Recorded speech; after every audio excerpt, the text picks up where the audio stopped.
আজ গম্মকে দেখামু ঘূর্ণিঝড় রেমালের তাণ্ডবে ক্যাগো কি পরিমাণ ক্ষয়ক্ষতি হয়েছে। ঘূর্ণিঝড় গেছে 3-4 দিন হয়ে গেছে, এখন কিছু ফুটেজ নিতে পারতাছি। ওদিকে কারেন্ট নাই, মোবাইলে চার্জ নাই, এই দেখা যাচ্ছে একটা গাডলা গাছের লাগে উল্টি খেয়ে পড়ে গেছে, কিছুই করার নাই। এই একটা রাস্তা, এটা হয়তো বা কোনো এক বাড়ির রাস্তা। হ্যাঁ, গাছের লাগে উল্টি খেয়ে পড়ে রাস্তা গেছে পাহাড়ে উঠতে, রাস্তা অনেক পর্যায়ে ব্রিজ হয়ে গেছে, মানুষের আওয়াজ হয়তো বা বন্ধ। ঘূর্ণিঝড় রেমাল হয়তো বা রাস্তার গাছের উপর দিয়েই গেছে, আইন দিয়ে মানুষের কোনো ক্ষয়ক্ষতি হয় না, এদিক দিয়ে খুবই ভালো। যাই হোক, পরবর্তী স্টেপে যাওয়া যাক। এই এবার দেখা যাচ্ছে ঘূর্ণিঝড় রেমালে কারেন্টের খাম্বা বা পোল যাই আমরা কন মাঝখান দিয়ে ছাওয়াইয়ে নিচে পড়ে রয়েছে।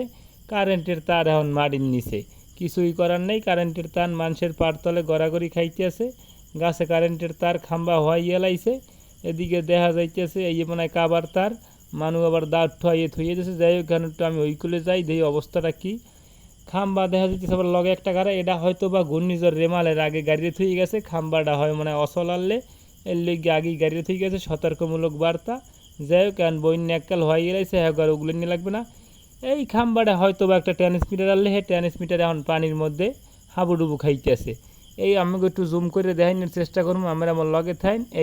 এইটা হয়েছে আমার আরে কী কয় ট্রান্সফরমার বা ট্রান্সমিটার, যেটা খাম্বার মাথায় থাকে, যা আমরা সহি দেই যেমন ধরতারি নেই। হাইজ গো হেই পানির মধ্যে ডুববে রয়েছে, কিছুই করার নাই, দুঃখিত। যেই তার কারেন্টের খাম্বার উপরে থাকতে 11,500 ভোল্টের কারেন্ট একাত দূরে গেল টাইনে লই যে হেই তার এখন মুই আইডে ধরি, কারেন্টে মনে কিছুই করতারে না, শুধু সময়ের অপেক্ষা। ঘূর্ণিঝড়ের সময় একটা ফুটেজ নিয়ে চালাম।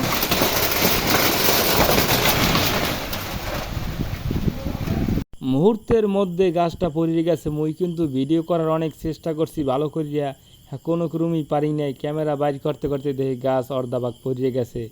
যাই হোক, আমাকেও দেখানোর চেষ্টা করছি। সবাই ভালো থাকবেন, পরবর্তী নেক্সট কোনো ভিডিওতে দেওয়া হবে। আল্লাহ হাফেজ।